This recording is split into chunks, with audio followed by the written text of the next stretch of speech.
Top of the morning. Thanks for being with us. I'm your host today, Seth Lawrence. The WHOW Morning Show streams to Facebook and YouTube, brought to you by Peterson Insurance, your Pekin Insurance agent in Clinton. My guest in studio today is Miss Rachael Schumaker. She is running for DeWitt County Board in District B. Rachael, it's good to meet you, and thank you for making time and coming out and talking with us. How are you today? My pleasure. Great. Very good. Well, thanks for coming in. Me. Yeah, thanks for coming in and talking with us. And I'll tell you what, folks, I'm sure are familiar with you. You were telling me before we got started that you have some long-running ties to the DeWitt County Board over the years. So introduce yourself to us, our listeners, and why you're running for DeWitt County Board. Great. Thank you again for having me. Thank you for the opportunity to represent the county, most importantly. My name again is Rachael Schumaker, and I am running for District B, and would just like to remind everyone of the townships that are included in District B, because as I have been campaigning and visiting with a lot of folks out here in the country, in DeWitt County, they don't always know where District B is. So I'd like to hit that a couple of times if we could. So Wilson, Rutledge, Santa Ana, 123, which is Farmer City, Harp, DeWitt, Nixon, and Weldon. So if you are in one of those townships and have the opportunity to vote for District B, I certainly would appreciate your support. So a little bit about me. I do live, interestingly enough, right on the county line. So I always make a joke. I can see McLean County from my house, and we know McLean County is known for their very high taxes. And one of the reasons that I do live in DeWitt County proudly was because I was married to Roland Schumaker, who was on the county board for over 30 years and was board chairman for, I believe, 12 or 13 years as well, and made a true impact in DeWitt County. So I was very, very fortunate to have married him and see firsthand the passion, the capabilities, the talent here in DeWitt County during his tenure. And as I mentioned, there wasn't a day go by that county board business was not discussed in my home. So that gives me a unique perspective on things, as well as knowledge. And even though the issues are going to continue and evolve, many of those issues are the same. And many of the folks serving, interestingly enough, on the board and employees are also the same. So I grew up in Pennsylvania, a little town called Beaver, Pennsylvania. Grew up showing livestock like so many rural kids did. Had the opportunity then to manage a large farm while I went to college at Slippery Rock University, which people always think is in Arkansas for some reason. It is not. It's in Pennsylvania, and had a great educational experience there while I was managing a large livestock and grain operation in Ohio with my family. So we, after that, after a decade of showing and 4-H and all of the wonderful things that that program brings to you as a human being, I took off from college and moved to Northern Michigan, which if you've ever been to Michigan, you learn to talk. The oven mitt. You learn to talk with where you live. And I lived in the Upper Peninsula and worked for Michigan Farm Bureau, which was a tremendous place to live, tremendous people. And I actually find DeWitt County has a lot of those similar qualifications and characteristics of the people that live in Northern Michigan. They were so good to me during an important time in my life, starting my career. The Farm Bureau work was very, very good in terms of diversification, learning a lot of different areas, making me diverse, learning about diversity in agriculture, blueberries and pine trees and trout farming and things that we don't even think about here in soybean and corn land. So it was really a great, great place for me to start my career. I networked well and had the opportunity to come to Michigan Farm Bureau, or to, come to Illinois Farm Bureau. And that's what brought me to Illinois. My husband and I had met prior to that because of the livestock business. So when I ran into him here and many other great folks here from Central Illinois, I'd known for a long time before I ever moved here because of showing livestock. And I know Ben has also talked about that recently in one of his interviews, salt of the earth people across the country in the livestock industry. And that was no different when I moved here to DeWitt County. So after that, I worked for Illinois Farm Bureau. And then my career took me from not-for-profit into business sectors. So I've spent a large portion of my career in business, doing business. That's very much how I look at this position. I want to approach this as a job and certainly bring my business acumen to the table. I've been fortunate enough to work in agriculture throughout my career, which is very important to me. In fact, that's how my daughter, Sky, who again I mentioned was on the front page of the paper with my husband many times, attending county board meetings. She's now working in agriculture, went to Oklahoma State University, and is working in the feedlot industry in Kansas, managing about 140,000 head of cattle and commodities to feed those cattle, which is interesting. It's a very interesting time to be in the cattle market. If folks out there are familiar with the price of beef, there's reasons for that. And it's certainly nice, again, that she believes attending those meetings at a young age has really helped her even in her life and career now as she has set out. So we had the opportunity then, I've had the opportunity to work in sales, in technology, across agriculture sectors, not-for-profit work, and I can own a consulting company now. So I have a great deal of business knowledge. I really help companies today, internationally and domestically, dive into challenges that they're having and help them identify how they can do their business better. So I've been a DeWitt County resident since I think about 1995 or 6, somewhere around there. I don't want to date myself, but happy to be here and really happy to be looking at the opportunity of representing District B on the county board. Sure. So why jump into this venture now? Why take this on now? And why are you running? How about those things? I think immediately after my husband passed away, that was 17 years ago, I went into survival mode, I'll be honest, as a single mom with a very active, a very talented child who, again, is really the best of her dad. I had a job to do, raising her, and a career to continue with. So now my life is different, I think is the bottom line. I'm in a different place, in a new place, and I have the time to do this, owning my own consulting business and continuing to be in agriculture. And again, when people come to you and say, hey, we need representation like you, we need knowledge, and we need business acumen like you're bringing to the table, it was just, again, maybe one of those signs that it was time. I didn't really anticipate doing this, but when you have the support of, again, not only existing board members, but board members who have served in the past, immediately call and say, hey, we knew you long before you married Roland. Because of my Farm Bureau experience. And I did hold a very, prominent position where the county leadership saw me out in front with Illinois Farm Bureau quite often. So a lot of those folks had known me even from that capacity and knew that I was a very capable person and very committed to agriculture. So to me, it's easy to be committed to DeWitt County and what we're trying to accomplish. Gotcha. Very good. Again, Rachael Schumaker is our guest in studio today. She's running for the DeWitt County Board in District B and a candidate on the March 17th primary ballot coming up next Tuesday. So, Rachael, in making the decision to take on this venture and try for the DeWitt County Board, was there an issue? Is there a topic? Is there a discussion? Is there anything that is kind of something you're passionate about as it relates to what the DeWitt County Board is either taking up? Like I said, what's on your mind as it relates to those things? As I mentioned previously, as I've been out campaigning, people ask if I have an axe to grind, if I'm coming to the board with an agenda. And the clear answer is no. I really just believe in the county, even though we're a small county. And obviously that brings some additional resources, and sitting next to a McLean County and, a Macon County that are much larger, that have a bigger tax base, that have more revenue in which to work with.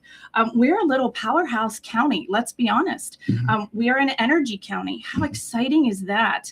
And, when the nuclear power plant came, the changes that brought for the county, I am a fan of nuclear. I sit 4 miles from it. And I actually grew up close to a nuclear power plant also in Pennsylvania. So I know that energy certainly has a place, and what a unique opportunity the lake brings to our county, what a revenue driver the nuclear power plant can be, what's happened with the windmills and the solar. Again, obviously people view our county as an energy county. So I think that will continue to be a hotbed issue as those technologies, good or bad, continue to gain traction here. And there's a reason people are looking at DeWitt County. So we just have to make sure that those things fit properly and can help the county, as opposed to, cause any negativity or hurt our tax base at all as we move forward. So I don't really come to the table with anything specific, no axe to grind. I just really want to see the county continue to succeed and do well. Make sure that we are balancing, those expenses versus our income. Again, really taking a look at this as a job and as an opportunity to continue to impact every corner. I do again live in the very, very corner of DeWitt County, and it's even at times been hard to feel part of DeWitt County. And I'm sure there's people out here in the rural parts of DeWitt County, because it is very rural, that also feel the same way. So I think if we can continue to make folks in DeWitt County, every corner of DeWitt County, feel included in the process with ongoing communication, new ways of potentially finding feedback, getting feedback about key issues, encouraging feedback. We'll talk about my A's here in just a moment, but that's certainly one of them. Is I want to be very accessible. Even in the 17 years since my husband died, no county board member, no, that's not a slam, but just a statement. No one's called and said, "Hey, how do you feel about this? How do you think I should vote on this? This is where the board is. These are the pros. These are the cons." I'd like to find ways to involve more people in this process, and I do think it's interesting this time with District B to have 5 great candidates and only have 3 spots on the ballot. That is typically not the case. Right. And I know also moving forward, once we get past the primary, it does look like there might be some additional board change. And, it's so important that people step up into these roles and bring to the table their talents and their passion for DeWitt County, so that we can keep things moving forward and stay in a great place for the citizens here. Very good. Well, I'll tell you what, Rachel, we need to take a break, and we'll take a break for a few minutes here. How do folks learn about you, your campaign, what you're passionate about? How about some of those things? Where do they find you? Sure. Well, once we get through the primary, and I'm quite sure that, we're heading into November, when I get elected next week, I will make myself very available. I will have a private email address specifically for issues coming up with the board, and I will be putting my information out there in a more public way so that people can stop me, day to day and talk about the issues, because I want to represent District B. I don't want to just go and vote for District B. So I want to be very accessible. In the meantime, my campaign has been word of mouth. I've been hitting the streets quite a little bit. I've really enjoyed my time. Obviously, Farmer City is a large block of District B. So spent a lot of time there visiting with business owners, some time at events with, agriculture people, fire department people, just folks on the street, just visiting with them. So I'm going to continue this weekend to campaign quite heavily. I have been running Facebook ads, and I'm on Facebook personally. Very good. If anyone is happy they can reach out. Sure. Very good. Again, Rachael Schumaker running for DeWitt County Board, District B, in the upcoming March 17th primary. Our guest in studio. We'll talk more with Rachael coming up on the WHOW Morning Show.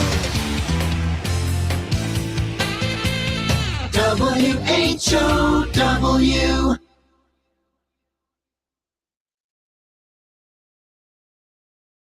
Bureau office for more information.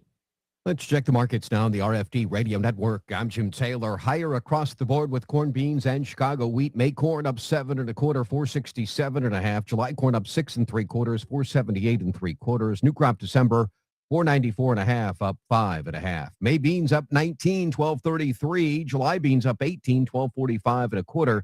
New crop November 1171, up 7 3/4. May Chicago wheat up 14.5, 609 1/4. July KC wheat up 12.5, 639 1/2. May bean meal up 240, 317.80. May bean oil up 66 cents, 67.81. Livestock trade March feeders 347.25 down $1.47. April live cattle up a dime, 230.25. April lean hogs 95.22, up 2 cents. Energy market April crude oil up 7.87, 95.08. RFD Radio Network. Hear Clinton Maroon live play-by-play this season on WHOW, the Big 1520 Daytime, 92.3 FM in DeWitt County and 106.5 in Bloomington Normal all the time. Plus streamed at DeWittDailyNews.com, on the WHOW mobile app, and Amazon Alexa. Plus hear a best of Clinton sports broadcast Saturday mornings at 10. All brought to you by Warner Hospital and Health Services, Baum Chevrolet Buick, and Keith Wade, your country financial agent, all in Clinton. Wellness starts with prevention. Book your annual appointment online today with SIU Center for Family Medicine in Lincoln by clicking their icon on DeWittDailyNews.com. DeWittDailyNews.com is the area's leading local news source 24 hours a day, 7 days a week. Get the latest local news, obituaries, police splatter, weather forecast, and more with no paywall. Head to DeWittDailyNews.com to get the local information you need to know. Your friend in Central Illinois, WHOW. Once again, a good morning. Thanks for being with us. I'm your host today, Seth Lawrence. The WHOW Morning Show streams to Facebook and YouTube, brought to you by Peterson Insurance, your Pekin Insurance agent in Clinton. Again, Rachael Schumaker, candidate for DeWitt County Board in District B in the upcoming March 17th primary, our guest in studio for today. Rachael, you referenced in the first segment your A's of your campaign. Let's dive into these. Tell us about these. Sure. Well, thank you again. You know, I come as I look at my abilities coming in here. I don't want this job because I was married to Roland. I bring a lot to the table. He married me for a reason, and I've been very successful in business. So as I was thinking about the attributes that I bring to the table, I did come up with some A's. So first off, on my abilities, again, I have worked very hard. I'm very familiar with DeWitt County. I sit in a unique position, literally, geographically. In the county as well. I don't live in the city of Clinton or Farmer City, so I am truly a rural person. But outside of that, my abilities as a businesswoman, and I said when my husband did pass away, it was those business skills that helped me navigate that very successfully and also have a very successful career. So I bring a lot of skills, a lot of abilities to the table. So that would certainly be one of my A's, which follows right into business acumen. Again, with my consulting business, we really deep dive into businesses across the globe in terms of large scale C-suite level issues that they continue to have with their companies, facing challenges, whether those are financial challenges, personnel challenges, new technologies. There's a lot of things facing companies right now as they continue to grow. I mean, we're seeing as this industrial revolution that today of technology that's moving faster than ever before. I'm comfortable in those spaces. I'm comfortable taking those deep dives into businesses. And to me, again, this is no different. This is a job to me, and the county should be run like a business. So that business acumen is going to be very, very important. I think accountability is very important. That would be my next A. I'm told there's some issues in the county with accountability with employees. Those folks work for the county, and those positions need to be accounted for, their roles, their time, their dollars, how they're spending the dollars. So I really look to bring a level of accountability across the board. And then to myself, I want to bring personal accountability in terms of attending, engaging, asking the tough questions, learning, listening. All of those things are passions for me and skills that I bring to the table. Next would be the piece of accessibility, which I mentioned before. We have to find some new ways, because we can find new ways to communicate and ask people for their opinion. Everything doesn't have to be a ballot initiative. And obviously, people were very polarized by the windmill issue, but there's a lot of much smaller issues where I think we could do jot forms. We could do smaller meetings. A lot of people don't come to the county board meetings and express their opinions on things. So are there new ways, different ways to have that accessibility, not only for me, again, personally, I want to be held, to a level of accessibility. I want people to feel like they can call and visit with me if they're having an issue with something in the county, but also have more accessibility for the county board and for people to feel like they can reach out and get in touch and attend meetings and be more involved in some of those small and large issues. Next would be action. My career has been driven on action, whether that be in the pharmaceutical industry, working with veterinarians in the animal health space in particular. I am good at developing action plans, again, breaking down the issues. What are we doing right? What are we doing wrong? How do we move this forward? So really taking a deep dive and committing to action plans that make sense for us, not only today, but also looking at the county another 10 to 15, 20 years down the road. How do we develop those action plans and put them in place so that we have a roadmap for the future. And then I want to ask, one of the things that companies still say on a regular basis in my consulting is, well, we've always done it that way. Well, we're going to throw that right out the window. We're not going to say that again. We're going to check egos at the door. We're going to let go of some of those sacred cows and really ask the questions about why are we resting on our laurels? We're better than that. We can do better than that. And that's how we're really going to come up with top-notch solutions to the problems that really can move us forward and then really benefit the residents of DeWitt County as we take a look at those deep dives. And then my last one, of course, would be agriculture, just because we are a rural county, so steeped in agriculture, and it's been in my blood and in my roots for my whole life. So that would be my final A. Sure. Would be just making sure that agriculture is represented as much as possible here, because it is a large economic base for the county, and a lot of the folks are rural agricultural residents, and I want to know that they have a voice here with me on the county board. Very good. Let's wrap up with this, Rachel. March 17th, that's Tuesday. Folks are at the ballot box. They see the names, the 5 names in County Board District B. Why should your name be one of the 3 that they punch a vote for? I think because I recognize the power of DeWitt County and the talent pool that we have here, the wonderful residents that we have here, and our ability to take the energy that we have here, the size, the landfill, the lake, the city of Clinton, the city of Farmer City, and really focus all of our energies onto really, again, creating a long-term roadmap and a short-term roadmap to keep DeWitt County in the best possible way. I look again at McLean County every day out my windows, and what is McLean County known for? Very high taxes, much higher than most in the state outside the city of Chicago. And we're blessed with lower taxes here in DeWitt County, but that doesn't have to mean lesser services. So moving forward, I hope that people will support me and my experience coming to the table, again, approaching this as a job and a business of running DeWitt County successfully. Very good. Well, Rachel, it's good to meet you, and thank you for making time for us. Thank you for having me. For sure. Rachael Schumaker, candidate for the DeWitt County Board District B in the March 17th primary, our guest in studio. Network News comes your way now. WHOW. The Big 1520 W.